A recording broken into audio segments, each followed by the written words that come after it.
5월입니다. 아주 상그러운 계절입니다. 실록이 우거지는 계절이죠. 이런 5월이 굉장히 아름다운 계절인데 5월을 가정의 달로 일반적으로 지키고 있습니다. 그래서 5월이 되면 각 학교마다 또 대학마다 축제를 하는 학교들도 굉장히 많고, 또 5월이 되면 결혼하는 커플도 많아지게 됩니다. 이런 화사한 봄날이 되면 이런 칙칙한 실내에 앉아 있는 것보다는 봄볕이 좋은 야외로 나가서, 지금 봄볕이 좋다고 하기에는 너무 세긴 합니다만 좀 야외로 나가서 데이트도 하고 싶은 그런 시절 아니겠습니까? 모태솔로를 요즘 모솔이라고 하더라고요. 태어날 때부터 남자친구나 여자친구가 한 번도 없었던 사람들, 이런 사람을 모솔이라고 부르더라고요. 이 모쏠들은 이런 날씨가 되고 이런 계절이 되면 마음이 싱숭생숭해집니다. 그래서 여자친구나 남자친구가 좀 생기면 좋겠다, 있으면 좋겠다라는 마음이 간절해지죠. 남자친구가 있었으면 좋겠다, 여자친구가 있었으면 좋겠다, 나는 좀 왜 없을까, 이런 얘기를 많이 하더라고요. 우리 아이들 보니까 그런 말들을 하고 또 그런 생각들을 하는 계절이 됩니다. 그런 간절한 염원이 더욱더 간절해지는 그러한 시절입니다. 여자친구나 남자친구가 있는 사람들이 되면, 이런 날이 되면 함께 나들이 가고 싶어하는 그런 계절입니다. 이런 계절에 우리는 혼전, 순결, 서약을 하고 있습니다. 분위기 정말 좋았는데 분위기를 확 깨는 것 같은 느낌을 갖게 하는 것이 혼전, 순결, 서약이라고 하는 생각이 드는 것이죠. 혼전, 순결, 서약이 왜 분위기를 깨는 것인지 모르겠습니다. 많은 사람들이 이 좋은 분위기의 계절에 왜 갑자기 순결, 서약 같은 걸 해서 이 좋은 데이트의 계절에 분위기를 깨느냐, 이렇게 말하기도 합니다. 그런데 현대로 들어서면서 더욱 해이해진 성적인 윤리는 우리 기독교인들에게도 굉장히 많은 영향을 미치고 있습니다. 그래서 순결을 지킨다라는 이야기를 하면 우리 기독교인들 스스로들끼리도 서로 오히려 비아냥거림을 당하는 경우가 좀 많이 있습니다. 혼전 순결을 지킨다라고 하면 야, 천연기념물 났네 라고 하면서 옆에서 놀림을 받기도 합니다. 혼전 순결 서약을 하겠다라고 이야기를 하면 심지어 그리스도인들 친구들까지도 너 도대체 왜 그런 걸 하려고 하느냐라고 만류하기도 하고, 어떤 사람들은 그래 너 그것을 잘 지키나 보자라고 하면서 놀리기도 합니다. 이것은 그냥 제가 추측해서 하는 얘기가 아니라 지금까지 제가 혼전 순결 서약을 계속 해왔었는데 들었던 얘기예요. 이렇게 하니까 친구들이 이렇게 이야기했다. 그것도 교회를 안 다니는 친구들이 하는 얘기가 아니라 교회를 다니는 친구들이 이런 얘기를 하더라, 이런 얘기를 하면서 힘들어했던 얘기를 하는 경우가 있었습니다. 이제는 혼전 순결을 지키는 것은 고리타분한 구석기 시대 사람들이나 하는 것처럼 그런 취급하는 그런 시대가 되었습니다. 그런데 성경은 우리에게 분명하게 이 섹스에 대한 지침을 우리 가운데 알려주고 있습니다. 성에 대해서, 이 섹스에 대해서 성경은 침묵하지 않습니다. 성에 대해서 오히려 성경은 매우 구체적으로 우리에게 가르치고 있습니다. 그래서 오늘은 그 부분 중 가장 기초적이고 최초적인 그런 한 말씀을 함께 살펴보려고 합니다. 그것이 오늘 읽었던 창세기 2장에 있는 말씀입니다. 성경은 성에 대해서 무엇이라고 말씀하고 있을까요? 이것에 대해서 우리가 잠깐 살펴보려고 합니다. 먼저 성경은 우리에게 이 섹스는 하나님께서 창조하신 것이다, 이렇게 우리에게 말씀해주고 있습니다. 보통 보수적인 사람들은 이 섹스를 더러운 것, 나쁜 것이라고 여깁니다. 지금은 제가 설교하면서 이렇게 얘기하고 있습니다만 예전에는 이 설교 중에 이 섹스라는 단어를 쓰는 것, 사용하는 것 자체가 나쁘끄러운 일이었습니다. 그렇기 때문에 그런 이야기를 쓰면 나중에 조용히 뒤에서 많은 그 교회 어르신분들이 도대체 왜 그런 용어를 쓰십니까? 그런 용어는 좀 삼가하면 좋겠습니다. 이렇게 했던 시절이 있었습니다. 이것을 더러운 것, 나쁜 것이라고 여겼다라는 것입니다. 그래서 성에 대해서 이 섹스에 대해서 입 밖에 내어 이야기하는 것 자체를 꺼려한 것입니다. 그러다 보니까 오히려 성에 대해서, 이 섹스에 대해서 제대로 가르치지 못해서 제대로 된 지침을 알지 못했기 때문에 죄를 범하게 되는 경우도 더 많았습니다. 오히려 이야기를 해주고 어떻게 사용하는 것이 좋은지를 잘 이야기했다면 문제가 없었을 텐데 아무도 그 이야기를 하지 않으니까 자기 나름대로의 방식으로 습득을 하고 또 나름대로의 방식으로 행하다 보니까 문제가 생긴 것입니다. 그리고 부부관계 안에서의 섹스를 터부시해서 하나님께서 주신 성의 축복을 누리지 못하는 경우도 많았습니다. 심지어 예전에는 아기를 낳는 목적 외에 성관계를 갖는 것은 죄악처럼 여기던 시절도 있었습니다. 그렇기 때문에 이 성은 나쁜 것이라고 여긴 겁니다. 그것은 마치 사탄에게서 온 것처럼 여기는 시대도 있었다라는 것입니다. 그러면서 성적인 억압이 오히려 은밀하게 더 추악한 성적인 범죄를 만들어내는 경우도 많았습니다.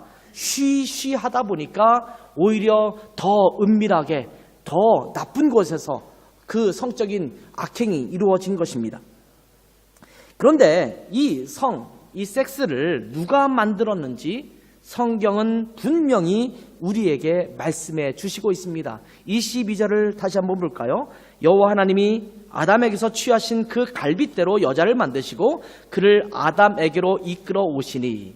자, 성경을 보니까 여자를 만드신 분이 누구다? 하나님이다. 이렇게 말씀하고 있습니다. 창세기 2장은 창세기 1장에 기록된 모든 세상을 만드시는 그 과정을 좀 더 풀어서 설명하는 것이 창세기 2장이거든요. 이 창세기 2장에 있는 내용은 사실은 창세기 1장에 함축적으로 기록되어 있습니다. 이 함축적으로 기록된 부분, 창세기 1장 27절에는 이 남자 여자를 만든 사건을 이렇게 간단하게 표현하고 있습니다. 하나님이 자기 형상, 곧 하나님의 형상대로 사람을 창조하시되 남자와 여자를 창조하시고 1장입니다. 1장 27절 말씀이요. 여기 보면 남자와 여자를 만드셨다 이렇게 말씀하고 있습니다. 하나님께서 남자와 여자를 만드셨다 이렇게 말씀합니다. 그냥 하나의 인간, 하나의 사람을 만드신 것이 아니라 각각 다른 성을 가진 두 사람을 창조하셨다 이렇게 말씀하고 있습니다. 다시 말하면 성을 만드셨다라는 겁니다. 하나님은 다른 성을 가진 두 사람이 서로 합하여 한 몸을 이루고 이를 통해서 생육하고 번성하도록 만드셨다라는 겁니다. 이것이 하나님께서 인간을 만드신 하나님의 창조 계획이고 창조 질서라는 것입니다. 그러니 이렇게 하나님께서 만드신 성, 이 섹스는 아름다운 것입니다. 더러운 것이 아닙니다. 나쁜 것이 아닙니다. 죄악이 아닙니다. 창세기 1장 31절에 보면 하나님이 지으신 그 모든 것을 보시니 보시기에 심히 좋았더라. 저녁이 되고 아침이 되니 이는 여섯째 날이니라. 이렇게 말씀하고 있습니다. 하나님께서 창조하신 모든 것을 보시니 심히 좋았다. 보시기에 심히 좋았다. Sehr gut. 이렇게 말씀하셨다라는 겁니다. 성도 하나님이 보시기에 심히 좋은 하나님의 창조물 중에 하나라는 말씀입니다. 그러기에 이 성이라고 하는 것, 이 섹스라고 하는 것은 하나님이 주신 축복입니다. 이것을 터부시하거나 더러운 것으로 치부하거나 나쁜 것으로 여기거나 그래서는 안 된다라는 것입니다. 그런데 이 하나님이 창조하신 아름다운 성, 이 성은 부부관계 안에서만 누리게 하신 것이 바로 하나님의 계획입니다. 하나님이 만드셨고 이것은 아름다운 것인데 이 아름답고 귀한 것을 어떻게 사용하도록 우리 가운데 주셨냐면 부부라는 관계 안에서만 사용하도록 우리 가운데 선물로 주셨다라는 것입니다. 다른 데서 누릴 것이 아니라 오직 부부관계 안에서만 누리게 하셨다라는 것입니다. 오늘 본문 24절 말씀을 보면 한 남자와 한 여자가 합하여 한 몸을 이루라 라고 말씀하고 있습니다. 이러므로 남자가 부모를 떠나 그의 아내와 합하여 둘이 한 몸을 이룰지로다, 이렇게 말씀하고 있습니다. 성경은 결혼을 한 남자와 한 여자가 연합하는 것이라고 말씀하고 있습니다. 어떤 한 사람과 한 사람이 아닙니다. 동성애를 찬성하는 사람들은 사람과 사람과의 결합을 이제는 결혼이라고 다시 정의하자. 보통 국어사전이나 이런 데 보면 한 여자와 한 남자 또는 남자와 여자가 이렇게 표현되어 있는 것을 그냥 사람과 사람이라고 말하자. 왜 여자 남자라고 구별했느냐라고 말하기도 합니다. 그런데 성경은 결혼이라는 것을 이야기할 때 분명하게 여러 남자 여러 여자라는 표현도 아니고 한 남자가 한 여자와 합해서 한 몸을 이루는 것이 바로 결혼이다, 이렇게 말하고 있는 것입니다. 원어적인 의미로 볼 때도 분명하게 한 남자와 한 여자를 일컫고 있습니다. 이것이 바로 결혼입니다. 여기서 합한다라는 말은 서로 붙인다라는 말입니다. 한 여자와 한 남자가 서로 붙었다라는 것입니다. 이 표현은 악여풀로 종이 두 장을 붙인 것과 똑같은 표현입니다. 풀로 붙이다라는 표현입니다.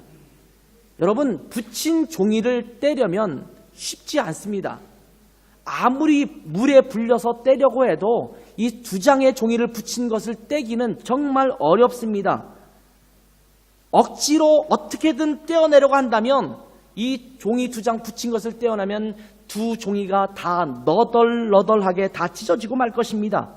결혼이란 이런 것이라고 이야기하는 것입니다. 한 남자와 한 여자가 합하여 한 몸을 이루는 건데, 이것은 마치 악여풀로 붙인 것과 같아서 마치 이 붙은 남녀가 떨어지려고 한다면 이것은 마치 종이가 두 장이 찢어지는 것처럼 너덜너덜하게 되는 것, 상처가 되는 것, 아픔이 되는 것, 이것이 바로 결혼이다, 이렇게 이야기합니다. 그리고 이 합하여라는 말을 한 이후에는 둘이 한 몸을 이루라 라는 말로 이어집니다.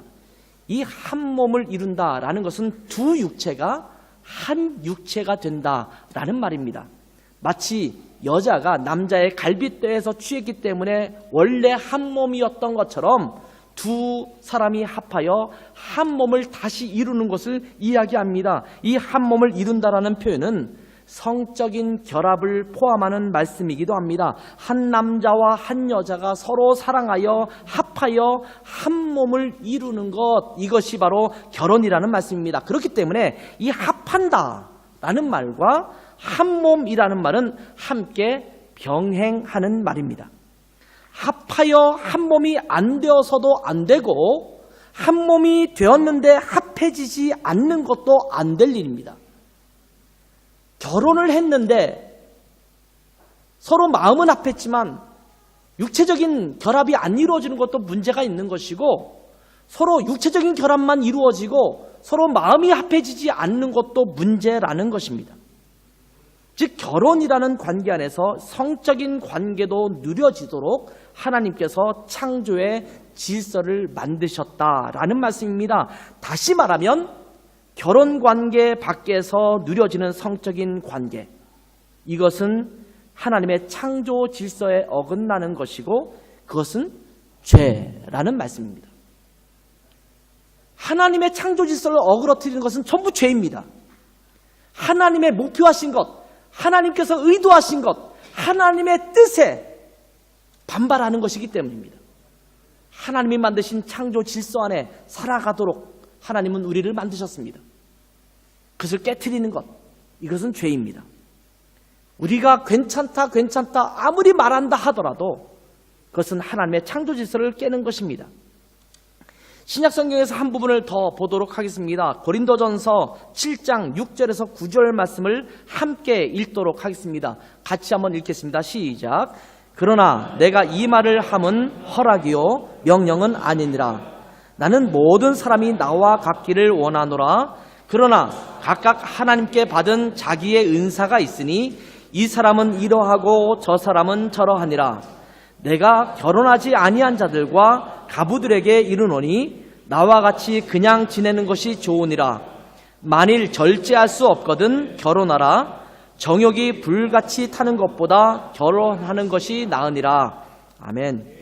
자, 이 말씀은 사도 바울의 권고의 말씀입니다. 6절 말씀처럼 명령이 아니다. 이것은 너희에게 명령하는 것이 아니라 허락이라고 표현됐는데, 이 허락이라는 것은 권고한다. 내가 그냥 바라는 바다, 이렇게 이야기하는 것입니다. 사도 바울의 개인의 권고입니다. 자기처럼 결혼하지 않고 주의 일에 힘쓰는 자가 됐으면 좋겠다라고 얘기하는 거예요. 이게 사도 바울의 생각입니다. 사도 바울이 보니까 결혼한 사람들이 자기 남편에 매여서, 자기 아내에게 매여서 교회 일이나 주님의 일에 힘쓰는 일에 전부 등한시하는 사람이 많았어요. 그러다 보니까 가만히 보니까 결혼하는 것으로 인해서 하나님의 일을 등한히 하는 걸 보니까 차라리 결혼 안 하는 게 어떠나, 이렇게 말하면서 너희가 원한다면 결혼하지 않고 나처럼 지내라. 그래서 주님의 일에 힘쓰는 게 좋겠다. 이런 마음을 가지고 이렇게 이야기하는 것입니다. 제가 왜 이 구절까지 여러분에게 인용해서 말씀하고 있냐면, 혹시 결혼하지 않는 것이 주님의 뜻이라고 착각하는 자들도 있을까봐 말씀하고 있는 겁니다. 결혼은 하나님의 뜻입니다. 하나님께서 혼자 있는 것이, 독처하는 것이 좋지 않아서 한 여자를 만드시지 않았습니까? 그 소리는 뭡니까? 혼자 지내는 것은 좋지 않다, 좋다? 하나님 보시기에. 아니, 하나님 보시기에 좋아요? 좋지 않아요? 네, 좋지 않다고 하셨잖아요. 창조하시면서 사람이 혼자 있는 것이 보기가 좋지 않았어요. 그래서 아내를 만드셨잖아요. 그러면 결혼하는 게 하나님의 뜻이에요? 결혼하지 않는 것이 하나님의 뜻이에요? 결혼하지 않으려고 작정하신 분들 그러지 마시고 결혼하시기 바랍니다.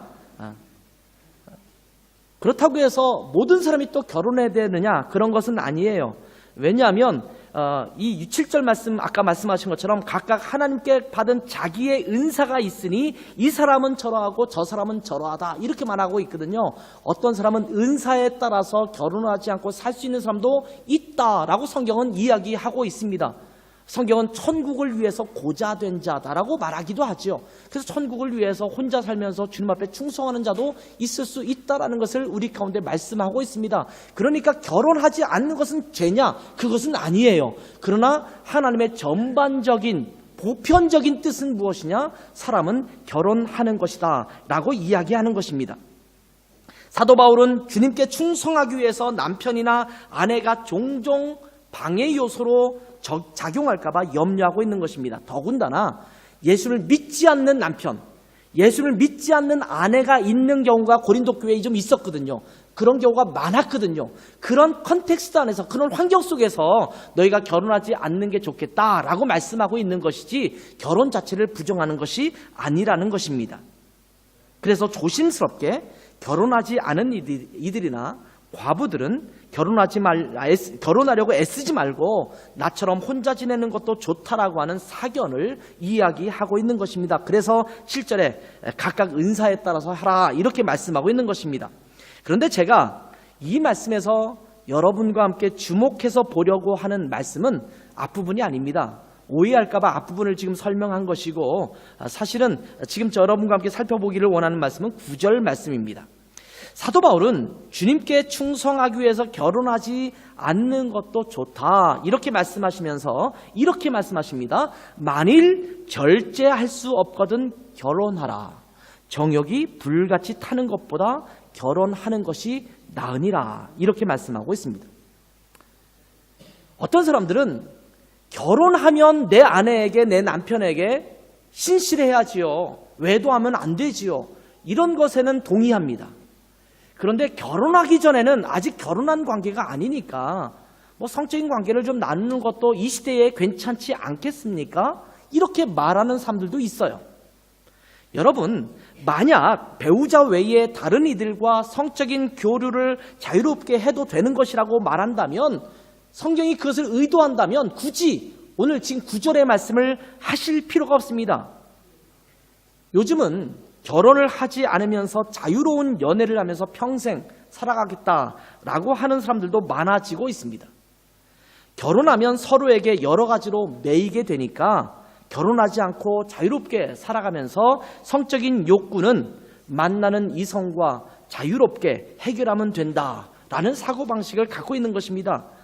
만약 그런 것이 괜찮은 것이라고 한다면 성경에서 굳이 이렇게 정욕이 불타올라 절제할 수 없거든 결혼하라 이렇게 말씀하지 않겠지요. 결혼은 서로 매이는 것이 되니까 그냥 자유롭게 연애를 하고 정욕이 불타오르면 신실한 그리스도인들과 해결해 가면서 주님을 섬겨라. 결혼은 안 해도 된다. 이렇게 말씀하지 않았겠어요? 근데 성경은 그렇게 말하지 않아요. 너희가 혼자 지내는 게 좋은데 만약 정욕이 불타올라 그것을 견딜 수 없다면 차라리 결혼해라. 이렇게 말씀하고 있는 거예요. 이 말씀은 무엇을 전제하고 있냐면 성적인 교류, 성적인 접촉, 섹스는 부부관계 안에서만 가능하다라는 것을 전제하는 말씀입니다. 그렇지 않다면 이 말씀을 할 필요가 전혀 없는 말씀입니다. 성경은 우리에게 이렇게 가르칩니다. 성적인 욕구 해결과 성적인 즐거움을 나누는 것과 성적인 교류, 이것은 부부관계 안에서만 해야 된다라고 분명히 우리에게 말씀하고 있는 것입니다. 세상은 우리에게 자유로운 섹스를 이야기합니다. 서로 사랑하는 감정이 있으면 자유롭게 성적인 접촉을 할 수 있다라고 말합니다. 제가 예전에도 말씀드렸지만 제가 한국에서 고등학교에서 학생들을 가르친 적이 있어요. 강서고등학교라는 학교에서 성경 과목도 가르치고 윤리 과목을 가르쳤어요. 아주 편한 과목이에요.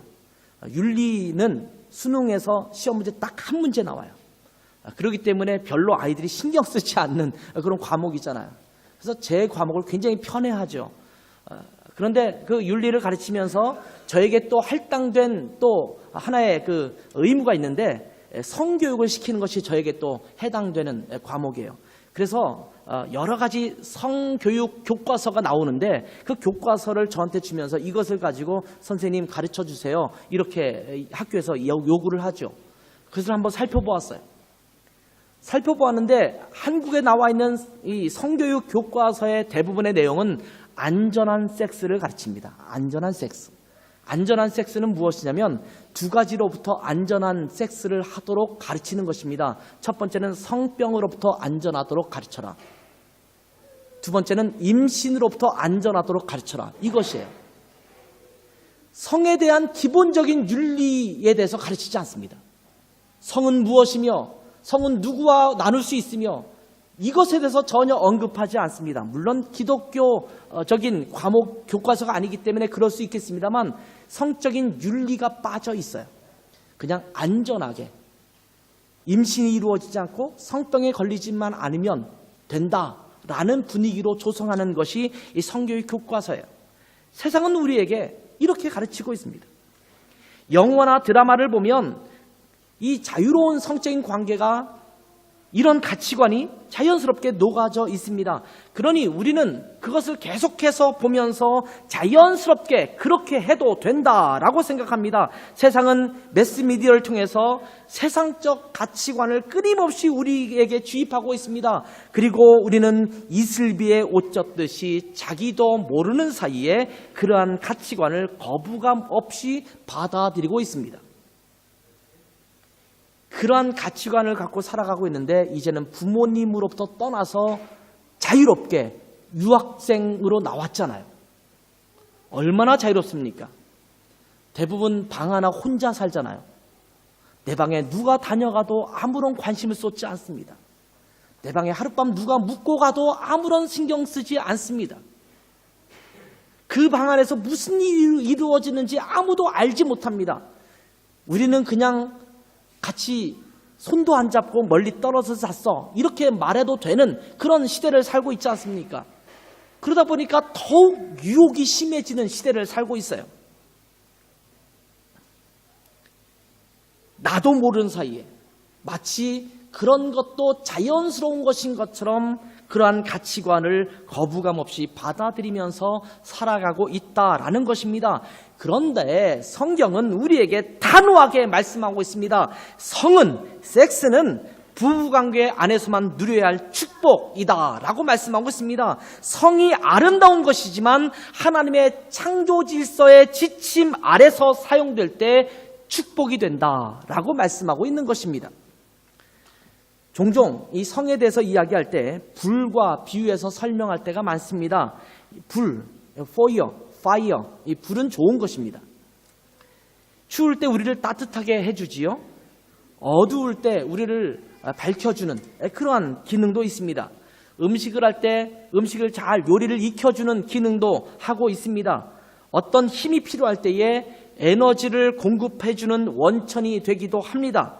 불은 이것처럼 굉장히 유용하고 좋은 것이지만 통제되어 있는 상태에서 사용될 때 불은 우리에게 굉장히 유용합니다. 그런데 통제되지 않은 상태의 불은 매우 위험합니다. 통제되지 않는 상태에 있는 불은 집을 불태울 수가 있고 사람을 죽일 수가 있습니다. 산불이 나는 것을 보셨습니까? 한번 산불이 나면 걷잡을 수가 없습니다. 그 불길 잡기가 어렵습니다. 아무리 끄려고 해도 꺼지지 않습니다. 여러분 실수로 집에서 불을 한번 붙였다가 그 불 끄는 것이 어려워서 힘들어 본 적 있으십니까? 통제되지 않은 불은 감당하기 힘든 어려운 것이 됩니다. 마찬가지로 이 섹스는 하나님의 창조 질서 안에서 사용될 때 아름다운 것입니다. 부부관계 안에서 누려질 때 아름다운 것이고 축복된 것입니다. 결혼 전에 나누는 성적인 접촉, 부부가 아닌 다른 대상과 나누는 성적인 교류는 모두 죄악이다 라고 성경은 우리에게 단호하게 말씀하고 있습니다. 시대의 변천에 따라서 바뀔 것이 아니라 하나님은 우리에게 분명하게 우리에게 창조해서 선물해 주신 이 성을 어떻게 사용할 것인지 말씀해 주고 있는 것입니다. 하나님은 성은 오직 부부관계 안에서 누려질 때 축복이다 라고 말씀하고 있습니다. 그렇기 때문에 이 섹스는 함부로 다루어져서는 안 됩니다. 매우 소중하고 귀하게 다루어져야 합니다. 건강하고 행복한 가정을 위해서는 더더욱 이 성은 귀하게 여겨져야 합니다. 여러분은 건강한 가정을 꿈꾸십니까? 행복한 가정을 꿈꾸십니까? 아니면 여러분은 내가 이룰 가정은 엉망이었으면 좋겠어. 남편은 남편대로 제멋대로 살고 나는 내 멋대로 제멋대로 살고 이런 가정을 꿈꾸며 여러분은 살아가고 계십니까? 아마 그런 분들은 아주 독특한 몇 분 외에는 그런 생각을 꿈꾸고 살아간 사람은 없을까요? 굉장히 단란하고 아름답고 화목한 그런 가정을 꿈꿀 것입니다. 그렇다면 더더욱 이 성은 귀하게 다뤄져야 합니다. 결혼 이전에 성적으로 자유로웠던 사람들은 결혼 이후에도 성적으로 자유로워질 가능성이 매우 큽니다. 결혼 이전에 성적인 경험이 많은 사람들은 결혼 이후에도 결혼 전에 가졌던 성적인 경험을 자기의 배우자와 끊임없이 비교하면서 성적인 불만족을 가질 수도 있습니다. 그런가 하면 배우자가 결혼 이전에 성적으로 자유로웠던 사람이라고 한다면 결혼 이후에도 자기의 배우자를 종종 의심하게 되는 그러한 여지도 남아 있습니다. 그런 커플들을 여러 번 봤습니다. 상담하면서 이야기를 하는 경우를 많이 들었습니다. 결혼 이전에 나누는 성적 경험이나 배우자 외에 다른 사람과 나누는 성적 경험으로 인해서 죄책감이 생겨서 힘들어하기도 하고 원하지 않는 임신으로 인해서 심리적인 육신적인 고통을 치르기도 합니다. 때로는 임신 때문에 할 수 없이 결혼하는 비극도 맞이하게 됩니다. 임신을 했는데 왜 결혼하는 것이 비극이냐라고 말하는 분도 있을지 몰라요. 저는 결혼은 굉장히 중요하다고 생각하거든요. 그래서 때로는 어떤 사람에게는 파혼이 이혼보다 낫다 이렇게 말할 때가 있어요. 결혼하기로 약속하고 결혼 날짜를 잡아놨다 하더라도 만약 저 사람이 정말 내 배우자가 아니라고 한다면 파혼해라. 저는 이렇게 과감하게 이야기해요. 평생 살아가야 되는데 평생 그 사람과 함께 해야 되는데 만약 그 사람이 정말 내 배우자가 아니라고 확신이 든다면 결혼하지 말아야죠. 그래서 이혼보다 파혼이 나은 거예요. 그런데 임신을 하게 되면 저 사람이 내 진정한 배우자라는 생각을 하기도 전에, 그 확신이 들기도 전에 할 수 없이 그 사람과 결혼하게 되는 비극을 맞이하게 되는 것입니다. 그래서 평생 불평하면서 불만족해하면서 그 살아가는 결혼 생활을 해야만 되는 것입니다. 심지어 결혼 생활 이후에 끊임없는 원망의 원인이 되어서 그 결혼 생활 전체가 힘들어지는 삶을 살아가는 경우도 많이 보게 됩니다. 이 모든 것들은 성적인 방종으로 인해서 나타나는 암울한 결과들입니다. 사실은 이것 말고도 굉장히 다양한 문제들이 발생할 수 있습니다. 그래서 히브리서 13장 4절에서는 이렇게 말씀하고 있습니다. 함께 읽어보도록 하겠습니다. 같이 읽습니다. 시작. 모든 사람은 혼인을 귀히 여기고 침소를 더럽히지 않게 하라. 음행하는 자들과 간음하는 자들은 하나님이 심판하시리라. 여기 보면 모든 사람은 혼인을 귀히 여기라 이렇게 말씀하고 있습니다. 침소를 더럽히지 않게 하라고 말씀합니다. 이 말씀은 오직 성적인 결합은 혼인 안에서만 이루어져야 한다. 침소를 더럽힌다라는 것은 성적인 관계를 내 아내, 내 남편 외에 다른 사람과 함께 그 성적인 관계를 나누는 것을 침소를 더럽힌다라는 표현을 쓰고 있는데, 그렇게 되는 것은 결국 혼인을 우습게 여기는 결과가 되는 것이다 이렇게 말하고 있는 겁니다. 여러분이 정말 아름다운 혼인, 아름다운 결혼을 꿈꾸신다면 성적인 순결을 지키는 것은 매우 중요한 것입니다. 오늘 본문 말씀을 보면, 오늘 지금 읽은 말씀을 보면 음행하는 자들과 간음하는 자들은 하나님이 심판하시겠다라고 말씀하십니다. 음행은 결혼과 관계없이 이루어지는 모든 성적인 행위를 말하는 것입니다. 결혼 전에 갖는 성적인 행위도 포함해서 이 모든 것이 음행이라고 하는 단어로 포함됩니다. 그런가 하면 간음이라고 하는 것은 자기 자신의 배우자가 아닌 다른 상대와 성적인 행위를 갖는 것을 또 간음이라고 표현합니다.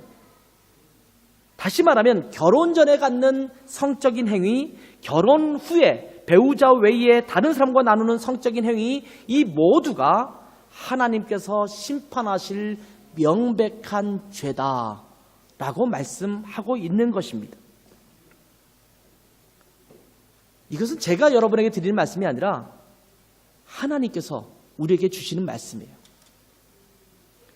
이렇게 성적인 순결이 지켜질 때 가정은 더욱 견고해질 수 있고 더욱 건강해질 수 있고 더욱 행복해질 수 있을 것입니다. 그러기 위해서 성적인 순결은 우리에게 정말 필요한 미덕입니다. 다시 한번 묻겠습니다. 여러분에게 세워질 가정이 아름다운 가정이 되기를 바라십니까? 행복한 가정이 되기를 여러분 꿈꾸십니까? 그렇다면 여러분은 성적으로 순결함으로 그 가정을 준비하시는 여러분 되시기 바랍니다. 그 부분이 무너진다면 아름다운 가정을 꿈꾸기가 쉽지가 않습니다. 물론 절대 그럴 수 없다라고 못 박아서 말하지는 않겠습니다. 하나님의 은혜가 있고 우리의 회개가 있다면 어느 순간 우리에게 그것이 있어요. 만약 여러분 중에 이미 이 성적인 순결을 잃었거나 이미 그렇지 못한 삶을 살았던 사람들에게는 이제는 더 이상 아름다운 행복한 가정을 꿈꿀 수 없다라고 말씀드리는 것이 아니에요. 하나님 앞에 회개하고 주님 앞에 나오는 자들에게는 이전 것은 다 지나갔으니 보라 새 것이 되었도다라고 말씀하시는 하나님의 축복의 은혜가 있을 줄 믿습니다. 그런데 이제부터 우리는 하나님 앞에 정결하고 깨끗한 자로 온전히 서는 것이 필요하다라고 여러분에게 말씀하고 있는 것입니다. 세상은 성에 대해서 매우 관대해져 가고 있습니다. 성에 대해서 매우 너그러워져 가고 있습니다. 성에 대해서 매우 자유로워져 가고 있습니다. 다른 표현으로 말한다면 성에 대해서 매우 문란해져 가고 있습니다. 이러한 시대에 우리 그리스도인들은 세상을 향해서 무엇이라고 말해야 할까요? 그냥 미소 지으면서 그렇게 행하는 세태를 바라만 보고 있어야 될까요? 그것을 보면서 마치 동조하듯이 가만히 보고만 있어야 할까요? 우리는 오히려 세상을 향해서 성경의 가치 기준이 어떠한 것인지, 선포할 수 있어야 합니다. 혼전, 순결, 서약, 이것은 사실 필요 없습니다. 누구나 지켜야 할 기본적인 윤리입니다. 그런데 세상이 변했습니다. 이제는 혼전, 순결이 지켜야 할 미덕이 아닌 그런 세상이 되었습니다. 순결을 오히려 비아냥거리는 시대가 되었습니다. 그런 시대에 우리 그리스도인들은 세상을 향해서 외칠 수 있어야 합니다. 성경은 결혼 관계 밖에서의 성적인 행위는 철저히 거부하고 있다라고, 성은, 섹스는 부부관계 안에서만 누릴 수 있는 하나님께서 주신 귀한 축복의 선물이라고, 그 선물을 더욱 아름답게 우리가 누리기 위해서는 결혼 밖에서는 순결을 지키며 살아가는 것이 하나님께서 우리에게 주신 아름다운 윤리 강령이라고 선포할 수 있어야 합니다. 우리가 그렇게 말할 수 있어야 돼요. 그렇게 살아낼 수 있어야 돼요. 이것이 그리스도인, 그리스도를 따르는 사람들이 해야 할 삶의 모습 아니겠습니까? 여러분이 진짜 그리스도를 따라가는 그리스도인이라고 스스로를 명명한다면 주님께서 그렇게 말씀하신 그 말씀의 지침을 따라야 되지 않겠습니까? 그런 의미에서 오늘 혼전, 순결, 서약을 하는 지체들은 귀하고 복된 형제, 자매들입니다. 세상을 향해서 그것을 선포하기로 결단한 청년들이기 때문입니다. 세상을 향해서 그 메시지를 선포하는 메신저가 되기 때문입니다. 오늘 한 명이 이 서약을 한다 하더라도 이 서약식을 하려고 했습니다. 왜냐하면 그 결단이 귀중하기 때문입니다. 한 명밖에 되지 않는데 다음에 하지, 다음에 모아서 하자가 아니라 한 명이 하든 두 명이 하든 그들의 결단이 중요하고 그들의 선포가 중요하기 때문에 세상을 향한 그들의 선포, 그들의 메신저, 그들의 고백, 이 고백이 세상을 향한 메시지가 되어야 되기 때문에 이 시간이 정말 귀하고 복된 시간이 될 줄 믿습니다. 저는 우리 교회 공동체가 이러한 결단과 헌신을 세상에 보이는 그러한 교회이기를 소망합니다. 다른 사람들이 드레스 하나님 교회를 볼 때 드레스 하나님 교회는 성적으로 문란해도 괜찮대. 그런 사람들이 그냥 다 용인되는 그런 교회래. 용인되는 교회라는 의미에서 그 사람들도 교회에 올 수 있다는 의미에서는 저는 찬성해요. 우리 교회는 동성애자도 올 수 있는 교회입니다. 우리 교회는 뭐 성적인 문란함이 있는 사람이 와도 괜찮은 교회입니다. 그렇게 생각하시죠? 누구에게나 열려져 있는 교회예요. 상관없어요. 그러나 그것을 조장하거나 그것이 강조되거나 그러한 삶을 끊임없이 다른 사람에게 알려주거나 그것을 선포하거나 그럴 수 있는 교회는 아닙니다. 우리가 갖고 있는 지침은, 우리가 갖고 있는 하나님의 뜻은 분명하게 세상을 향하여 성적인 순결함을 우리가 선포할 수 있는 그런 교회로 인정받을 수 있어야 합니다. 그 교회는 누구나 갈 수 있는 교회다. 그러나 드레스 하나님 교회는 누구나 갈 수 있는 교회이긴 하지만 그 교회는 성적 순결함을 모토로 하고 있는 그런 교회다 라고 인정받을 수 있는 그런 교회가 되어야 될 줄 믿습니다. 그리고 우리는 이렇게 결단하고 고백하는 지체들에게 한없는 지지를 보내고 이들을 격려하고 마음껏 축복하고 이들이 이 결단을 잘 지켜서 귀하고 복된 가정을 이루어가는 지체들이 되도록 돕는 그런 공동체가 되기를 저는 기대합니다. 왜 쓸데없이 그런 짓을 하고 그래? 너 뭐 어쩌려고 그러냐? 이렇게 이야기하는 동료가 아니라 격려하고 축복하고 지지해주고 함께하는 그런 교회 공동체가 되기를 간절히 소망합니다. 세상을 향해서 이러한 하나님의 가치 기준을 온전히 선포하는 우리 복된 교회 공동체가 되기를 주님의 이름으로 축원합니다. 함께 기도하겠습니다. 하나님 아버지, 세상은 우리에게 자유롭게 살라고 말할 때에 하나님, 저희는 그리스도 예수 안에서의 자유를 선포할 수 있도록 축복해 주시기를 원합니다. 세상에서의 자유가 아니라, 그 방종이 아니라 예수 그리스도의 복음 안에서, 성경 말씀 안에서 참 자유를 누릴 수 있는 저희들 될 수 있도록 축복하여 주시옵소서. 하나님의 말씀대로 살아가는 것이 우리 가운데 너무 놀라운 축복이며 참 자유인 것을 경험하는 우리 교회 공동체가 될 수 있도록 축복해 주시기를 원합니다. 그 세상을 향해서 세상이 성적으로 문란해져 갈 때에 하나님, 우리는 세상을 향해서 이렇게 살아가기를 원합니다 라고 고백하고 선포하며 세상을 향하여 하나님의 뜻을 그렇게 전할 수 있는 그런 공동체로 온전히 설 수 있도록 축복하여 주시옵소서. 감사하며 예수님의 이름으로 기도했습니다. 아멘.